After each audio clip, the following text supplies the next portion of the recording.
Episode की शुरुआत वहीं से होती है जहाँ बिल्डिंग के सामने प्लेन आ रहा होता है। तभी वो अपनी डायरेक्शन चेंज कर लेता है और शहर के बीचों बीच गिर जाता है। सभी लोग बहुत डर गए होते हैं और कहते हैं न जाने कितने मासूम लोगों की जान गई होगी। वह अंजू डरी हुई होती है और गले पे देखती है तो आँख को देखे और डर जाती है। तो जिनको को तो अपनी कार के इंश्योरेंस की पड़ी होती है और वो इंसान अपना सिर हिलाने लगता है। तो अंजू कहती है कि अभी जिंदा है तो इसे बाहर निकालने में मेरी हेल्प करो, पर वो मना कर देता है। यहाँ जिम और नॉरिनो चुपके से गेस्ट से लिफ्ट लेने लगते हैं ताकि उन्हें कोई देख ना ले, लेकिन तभी वहाँ मैनेजर पार कर जाता है जिससे ये लोग छुपते फिर रहे थे। लेकिन वो कुछ कहता नहीं और लिफ्ट में आ जाता है। वो कहता है तुमने प्लेन क्रैश होते हुए देखा? वो कहते हैं हाँ। तो मैनेजर कहता है कि ये एक इमरजेंसी है तो तुम्हें होटल में घूमने के बजाय अभी ड्यूटी पे होना चाहिए। वो कहते हैं हम ड्यूटी के काम से ही यहाँ गैस लेने आए थे। फिर एक फ्लोर पे लिफ्ट रुकती है। ये लोग देखते हैं कि आगे कौन लिफ्ट में आएगा, लेकिन यहाँ वो लोग दूसरे को लड़ते और मारते देख के शॉक रह जाते क्योंकि यहाँ पे ज़ॉम्बी अटैक हो चुका था, लेकिन इन लोगों को पता नहीं था। लिफ्ट बंद होने वाली होती है तो तभी एक इन्फेक्टेड पर्सन उसे रोक लेता है। यह योंगजो लोगों से हेल्प मांग रही होती है पर वो इसकी हेल्प नहीं करता। तभी वहाँ एक लड़का आता है। जब उसके पास जाता है तो वो पहचान लेती है कि तुम तो एलेक्स हो ना, एक कंपनी के CEO। पर वो मना करके जाने लगता है। तभी सब लोग पहचान जाते हैं और वीडियो बनाने लगते हैं। कहते हैं तुमने उसकी हेल्प करनी चाहिए। तो वो अपनी कंपनी की इमेज की खातिर कहता है कि हाँ मैं इसकी हेल्प करूँगा। फिर वो बॉडी निकालने में इसकी हेल्प करता है और वहाँ लिफ्ट में इन्फेक्टेड पर्सन कहता है कि प्लीज़ मेरी हेल्प करो। ये लोग लिफ्ट से बाहर आके वहाँ का नज़ारा देख के शॉक हो जाते हैं कि ये सब यहाँ पे क्या हो रहा है, लोग मर क्यों रहे हैं। तभी उन्हें बहुत ख़राब स्मेल आने लगती है। इन्हों गिर रहा है एक पर्सन के इंटेस्टाइन में फंस कर और उस आधे कटे इंसान को देख के ये लोग बहुत डर जाते हैं। पर जॉन उसकी हेल्प करता है। तभी वो देखते हैं कि मैनेजर तो गायब है। तभी इसकी चीखने की आवाज़ आती है। ये जाके देखते हैं तो एक ज़ॉम्बी ने उस पर अटैक कर दिया होता है। वहाँ वो लोग बॉडी को बाहर निकाल देते हैं और देखते हैं कि जिंदा है कि नहीं। तभी एलेक्स उसे CPR देने लगता है पर उसकी तो हड्डियाँ टूट जाती हैं। ये देखकर एलेक्स बहुत ज़्यादा डर जाता है और वहाँ खड़े सभी लोग उस पर इल्ज़ाम लगाते हैं कि एलेक्स ने उसे मार दिया। वहाँ इन्हों कांच की बोतल से ज़ॉम्बी को मार के मैनेजर को बचा लेता है। फिर ये लोग टेबल सरका के उसे दबा देते हैं, लेकिन फिर भी वो बाहर निकल जाता है। तो ये लोग सोचते हैं कि अब क्या किया जाए।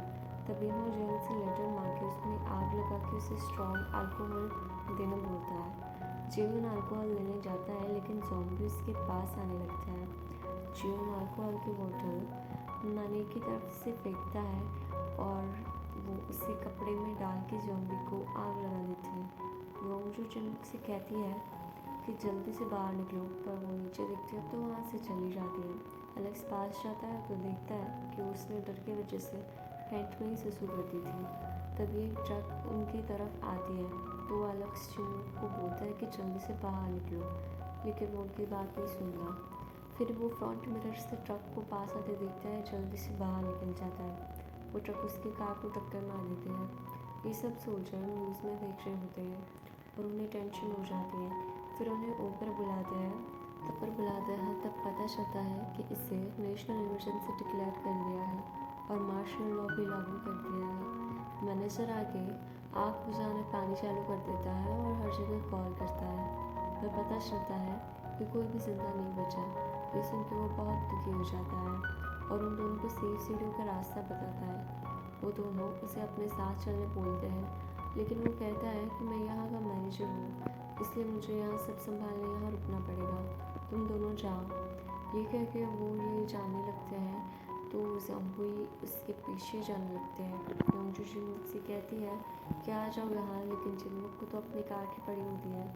एलेक्स कहता है तुम भागो, मैं उसे लेकर आता हूँ। तभी एक्सीडेंट वाला आदमी जिंदा हो जाता है।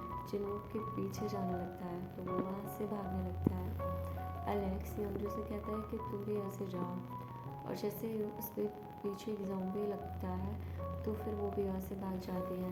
यहाँ ये दोनों जैसे जैसे ज़ॉम्बी से बच जाते हैं और अपनी यूनिट की तरफ जाने लगते हैं और वहाँ योंजू भी बच जाती है, पर उसे समझ नहीं आता कि कहाँ जाओ। तभी एक शॉप से एक लेडी उसे आवाज़ देती है कि यहाँ आ जाओ, तो वो वहाँ चली जाती है। यहाँ जिन और इन्हों अपनी यूनिट पर पहुँच जाते हैं तो वो देखते हैं कि वहाँ तो लॉक लगा था।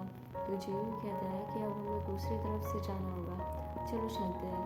वह योंजू अपनी मॉम को कॉल करती है और बताती है कि मैं गंगनम में हूँ और जल्दी घर आ जाऊँगी। मॉम कहती है कि तुम जिन के पास चले जाओ, वो सबसे सेफ जगह है क्योंकि उनके पास गन्स भी होगी। योंजू कहती है आप मेरी फ़िक्र मत करो और आप घर के अंदर ही रहना। फिर वो जिन को कॉल करती है पर वो नहीं उठा पाता, तो वो उसे मैसेज करती है कि आई होप तुम ठीक हो, मैं तुम्हारे पास आ रही हूँ, जब तुम मैसेज देखो तो मुझे कॉल करना। वहाँ जिन और इन्हों एक रूम में आवाज़ आती है, तो वो वहाँ जाके देखते हैं तो वहाँ एक होटल की एक वर्कर होती है, तो वो उन्हें मारने लगती है, कहीं वो ज़ॉम्बी तो नहीं। फिर जब वो अपनी पहचान उन्हें बताते हैं तो वो शांत हो जाती है। वहाँ सोल्जर्स अपनी गन्स वगैरह ले लेते हैं और ऑफिसर उन्हें सब बता देते हैं। वहाँ जिन जा रहा होता है कि तभी एक पर्सन आके उसके सिर पर मारता है और वो गिर जाता है, तो उसके सारा सामान चोरी कर लेता है। योंजू ये देख लेती है तो चोर वहाँ से भाग जाता है। वहाँ जिन योंजू को कॉल कर रहा होता है पर उसे लग नहीं पा रहा था, तो वो वर्कर पूछता है कि हाँ लैंडलाइन से कॉल कर सकते हैं। वो कहती है नहीं, तो वो पूछता है कि यहाँ कोई और लैंडलाइन रखा होगा क्या इस बिल्डिंग में। वो कहती है कि रेस्टरूम काउंटर पर एक है, लेकिन वहाँ पे ज़ॉम्बी ने अटैक कर दिया है। तभी वहाँ इन्हों वहाँ रखी सैनिटाइज़र की बोतल को देखता है और उससे एक आइडिया आता है। फिर वो 3 सैनिटाइज़र की बोतल को लेकर बाहर आ जाते हैं तो देखता है कि एक ज़ॉम्बी उस पर अटैक कर रहा है, तो वो उस पर सैनिटाइज़र छिड़क के आग लगा देते हैं, पर फिर भी वो ज़िंदा होने लगता है तो जिन उसे किसी चीज़ से मारता है। ये देख के तो उस वर्कर की हालत ही ख़राब हो जाती है। वहाँ सोल्जर्स रूफटॉप से नीचे देख रहे होते हैं। तब ऑफिसर बोलता है कि जो 2 सोल्जर्स गैस लेने नीचे गए थे वो वापस आए क्या। तो उनका सर कहता है कि नहीं, और मैंने उन्हें अपना कार्ड दिया था पर मेरे पास अभी पेमेंट की इन्फॉर्मेशन नहीं आई। इसका मतलब ये है कि वो अभी गैस स्टेशन पर पहुँचे नहीं है, वो भी बिल्डिंग में ही होंगे। तब एक सोल्जर कहता है कि अगर उन्हें कुछ हो गया होगा तो उनकी बॉडीज लेने कौन जाएगा। तो ऑफिसर उनके सर से कहता है कि उस सिचुएशन में तुम और मैं नीचे जाएंगे। योंजू से पुलिस स्टेशन चलने के लिए कहता है। वो कहती है मैं तुम्हारे पास पुलिस स्टेशन चलती हूँ, पर वहाँ से जीन को मिलने चले जाऊँगी। वो कहता है तुम अकेली वहाँ कैसे जाओगी। तो योंजू कहती है तुम मेरी चिंता मत करो, फिर चलो चलते हैं। योंजू उस शॉप लेडी को गुड बाय कह के वहाँ से चली जाती है। आगे ये तीनों जा रहे होते हैं तो देखते हैं कि बहुत सारे ज़ॉम्बी शेफ सन पे अटैक कर रहे होते हैं और वो उन्हें रोके हुए होते हैं।